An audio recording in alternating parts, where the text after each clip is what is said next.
Pagkatapos ng kainan ay naglakad-lakad muna kami at naghanap ng mga pwedeng palaruan ng bata. Dito nga napili namin sa Chops Children's Park. Katabi lang ito ng Wolf or World of Fun. Maganda naman yung place, affordable lang din at check na mag-enjoy yung mga anak nyo dito. Tuwang-tuwa nga si Baby Max at ang mga pamangkin namin dito. Tuwang-tuwa din yung mga nagbabantay dahil naaaliw sila sa mga gamit na nakikita dito sa lugar na to. Minsan nga napapaisip tayo na ang sarap na lang bumalik sa pagkabata.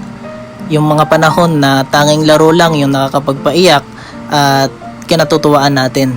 Na dati naakala natin na tayo ay mas tumatanda ay mas nagiging masaya. Nababalot man tayo ng mga negatibong bagay or pressure sa buhay, kailangan lang natin kumapit. Syempre, sino pa ba yung kakapitan natin? Yun ang mahal natin ng Panginoon. Noong nakita ko nag-e-enjoy naman sila, niliban ko muna sila saglit para makapag-ikot-ikot. Bale, ito nga pala yung e-swing na tinatawag dito sa Gmall Tagum City. Extension